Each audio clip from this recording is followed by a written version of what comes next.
आपल्या सर्वांनाच कल्पना आहे की आपल्या शहरामध्ये सगळ्यात महत्त्वाचं मोठं काम आता जे चालू आहे ते आपल्या आईच्या मंदिराच्या जीर्णोद्धाराचं. त्याच्या अनुषंगाने काम आत्ता ज्या परिस्थितीमध्ये आहे आपण सर्व जाणता. दोन महत्त्वाचे विषय स्वाभाविकपणे पुढे आलेले आहेत. एक म्हणजे शिखराच्या बाबतीतलं, याच्या बाबतीमध्ये आज सकाळी आदरणीय शेलार साहेबांनी स्पष्टपणे सांगितलं की जसं संभाजीराजेंची इच्छा होती त्या अनुषंगाने आपण ASIचं सुद्धा ओपिनियन पुढच्या 15 दिवसामध्ये घेऊ आणि फायनल कॉल जो आहे तो त्याच्यानंतर घेऊ. दुसरी त्याच्यातली बाजू अशी आहे की मंदिराचा काही भाग जो आहे, खास करून आपला जो समोरचा मंडप आहे, भवानी शंकर मंदिराच्या समोरचा जो मंडप आहे, आपण सर्वांनी बघितलंय की त्यातले बरेचसे खांब जे आहेत ते थोडेसे तिरके झालेले आहेत, काही ठिकाणी क्रॅक झालेत. त्यामुळे तो मंडप पूर्ण उतरवण्याच्या बाबतीतला विचार जो आहे तो आपण ऑलरेडी केला होता गरजेचं असल्यामुळे. आणि जे आता 55-60 कोटीची कामं आपण करतोय त्याच्यामध्ये तो मंडप पूर्ण उतरवून तो परत उभा करण्याच्या बाबतीतलं ठरलेलंच होतं आणि त्याप्रमाणे आपण काम जे आहे ते टप्प्याटप्प्याने करतोय देखील. आता ही सर्व बाब लक्षात आल्यानंतर आपण हे ठरवलं होतं की काम करत असताना धर्मशास्त्र जे आहे धर्माच्या अनुषंगाने रूढी परंपरा काय आहेत आणि त्या बाबतीमध्ये नेमकं कशा पद्धतीने आपण पुढे जाणं योग्य आहे हे समजून घेणं गरजेचं होतं. तर याच्यामध्ये तज्ज्ञ आपल्या भागामध्ये योग्य व्यक्ती कोण असणार या बाबतीत देखील आपण विचार केला आणि सर्वांशी चर्चा केल्यानंतर असं ठरलं की आपले जगद्गुरू शंकराचार्य जे शृंगेरी शारदा पीठचे आहेत ते सगळ्यात योग्य राहतील. कारण आपले दक्षिण भारतातले सगळे जे मंदिर आहेत त्यांचं साधारण त्या पीठाशी संलग्नता आहे.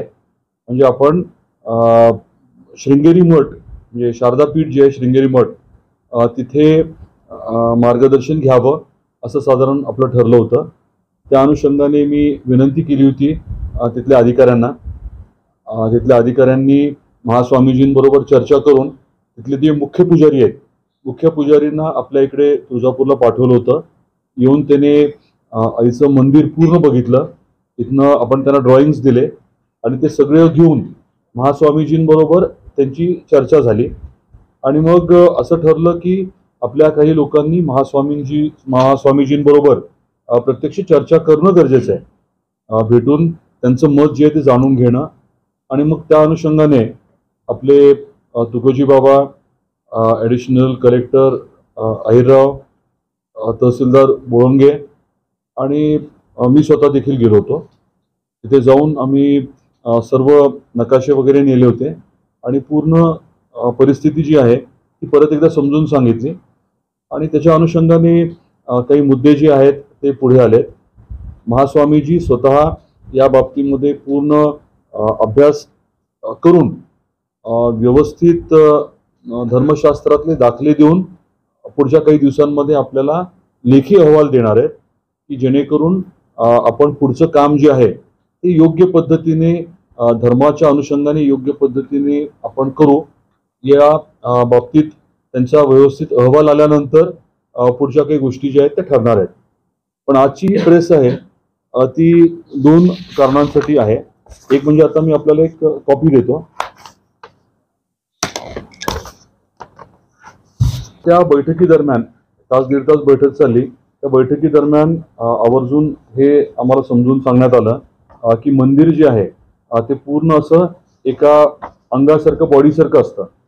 त्यामुळे आपण कुठे काम करत असताना एका भागाचं मी काम करतोय आणि बाकीचा भाग मी वापरतो असं करणं कदाचित धर्मशास्त्राप्रमाणे योग्य राहणार नाही. त्याबद्दल खूप सखोल अशी चर्चा झाली.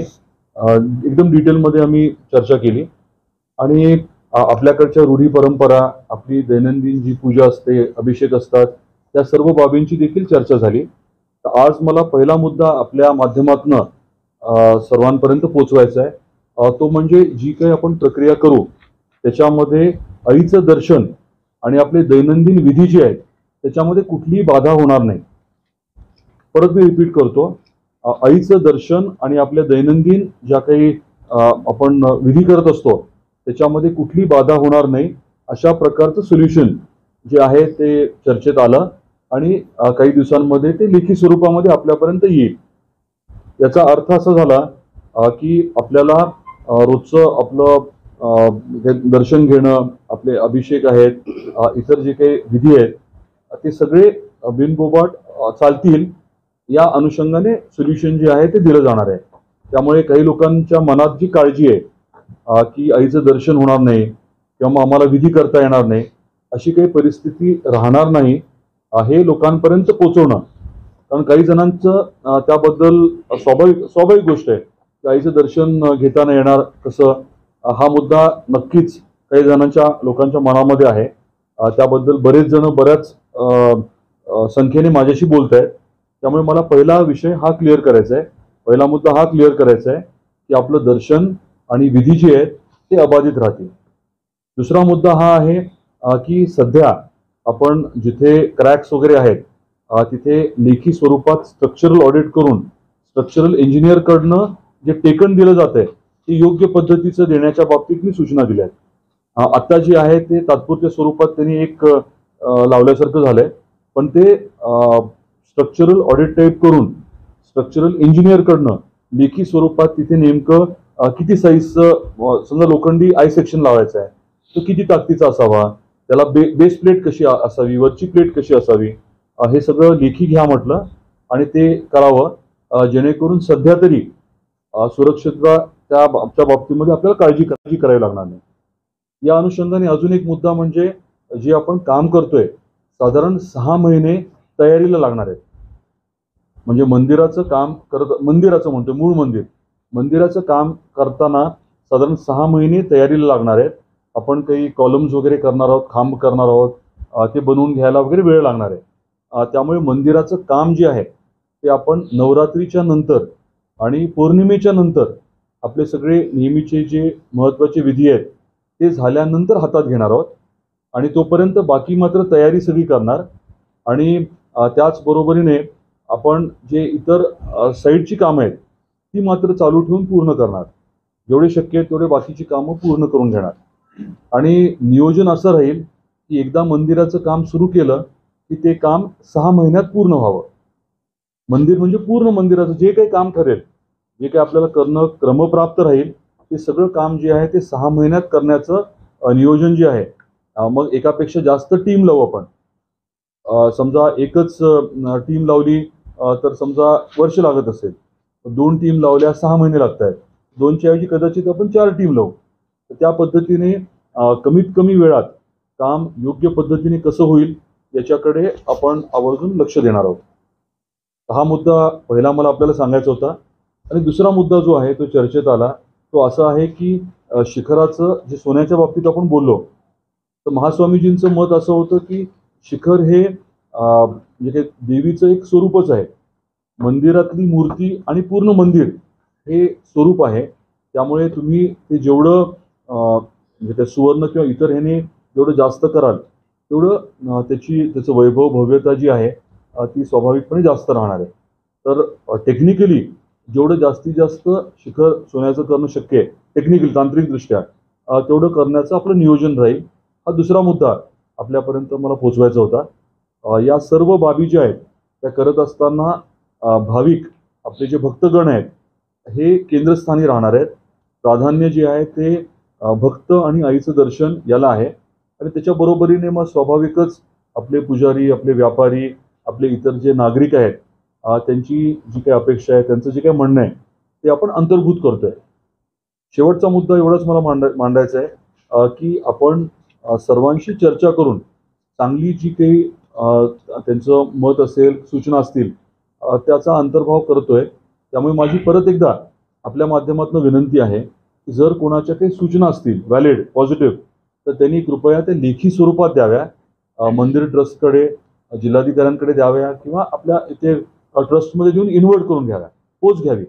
कारण मध्ये आपण आवाहन करून देखील काही लेखी स्वरूपामध्ये आलेलं नाहीये.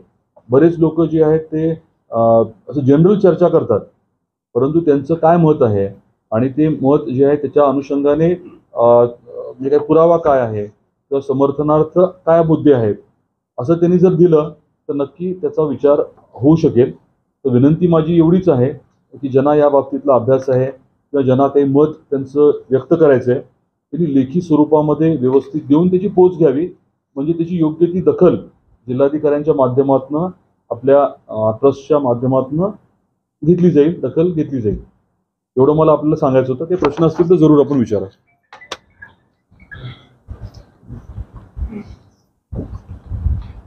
मूळ मुद्दा आपल्या लक्षात आला. मूळ मुद्दा हा आहे की आईचं दर्शन आणि विधी जे आहेत ते काम चालू असताना सुद्धा त्याच्यामध्ये बाधा येणार नाही अशा अनुषंगाने नियोजन केलं जाईल. विकास आराखड्याला कधीपर्यंत मंजूर होईल? विकास आराखड्याच्या बाबतीत गेल्या आठवड्यात चर्चा झाली. मुख्य सचिवांनी जे काही मुद्दे काढले होते त्याबद्दल परत एकदा बैठक घ्यायचं ठरलेलं आहे. त्या बैठकीला आजी माजी जिल्हाधिकारी असतील, बाकीचे काही अधिकारी असतील.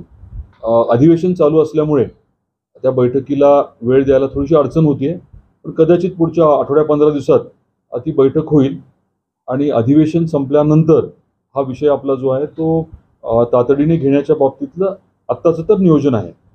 मूळ मुद्दा याच्यातला मी सांगितल्याप्रमाणे हा आहे की हाय पॉवर कमिटीच्या मीटिंगमध्ये चर्चा विस्तृत होऊ शकली नाही. कलेक्टरांना किंवा आपल्या कन्सल्टंटना त्यांचं म्हणणं जे आहे किंवा पूर्ण माहिती जी आहे ती देता आली नाही. काही मुद्द्यावर आक्षेप घेत असेल? आक्षेप असं काही मेजर काही नाही, म्हणजे मोठा कुठला विषय नाही, कारण बैठक झाल्यानंतर मी स्वतः चीफ सेक्रेटरींना भेटलो आणि बरेचसे विषय क्लिअर झाले. फक्त एवढंच आहे की अधिकारी, संबंधित अधिकारी, कन्सल्टंट आणि CS मॅडम, बाकीचे मंत्रालयातले अधिकारी समोरासमोर बसणं गरजेचं आहे. त्यांनी जी बैठक घेतली ती ऑनलाईन घेतली आणि 10-12 मिनिटच चालली मीटिंग. एवढ्या फास्ट होऊ शकत नाही. इतके विषय आहेत. स्लाईडच मला वाटतं 60-70 होत्या.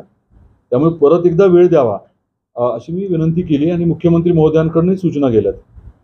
खर्च काय तर म्हणजे अतिरिक्त खर्च कमी करा असं काय तर सांगितलं? जे गरजेचं आहे ते करणारच आणि आपल्याला खर्चाची अडचण नाहीये. सगळं सरकारने द्यावं असं काहीच म्हणणं नाही. आपलं ट्रस्ट करू शकतं, CSR मधनं येईल. उद्या जर तुमच्याकडे मी येऊन बसलो आणि म्हटलो की आईचं हे काम चाललंय, तुम्ही मदत करा यथाशक्ती, तुम्ही करणारच आहात. त्यामुळे त्याची पैशाची अडचण नाहीये. फक्त काय करायचं आणि कसं करायचं या बाबतीत थोडं तुम्ही जर मिनिट्स बघितले तर तुम्हाला लक्षात येईल की नेमकं कन्फ्युजन काय आहे ते. पण मोठे विषय नाही आहेत, असं काही फार प्रॉब्लेमॅटिक काही मुद्दे नाही आहेत त्याच्यात. यापूर्वी तुळजाभवानी मंदिर बंद करणार अशा प्रकारचे गावही तुळजापुरात 4 महिन्यापासून चालू आहे आणि त्याचा परिणाम असा झाला की तुळजापुरातले काही व्यापारी माल देखील खरेदी करत नाही. मंदिर झालं ना. मी आता काय क्लिअर केलं, एक सेकंड. आपण सर्वज्ञानी नसतो, त्यामुळे ज्याला ह्या विषयाचं ज्ञान आहे, आपल्याला जो सगळ्यात ह्या विषयातला प्रमुख वाटतो त्या व्यक्तींना आपण भेटून आता स्पष्टता आणली आहे या विषयात. ना की आपल्याला मंदिर बंद करणं किंवा असं काही करण्याची गरज पडणार नाही याची स्पष्टता आणलेली आहे. त्यामुळे मी मुद्दाम तुम्हाला सांगतोय की लोकांमध्ये जो काही संभ्रम आहे, भाविकांमध्ये जो संभ्रम आहे, आणि अजून क्लिअर मी सांगतोय की आपली म्हणजे नवरात्रीच्या नंतर कोजागिरी म्हणजे पौर्णिमे होईपर्यंत तिथे कुठे काही डिस्टर्बन्स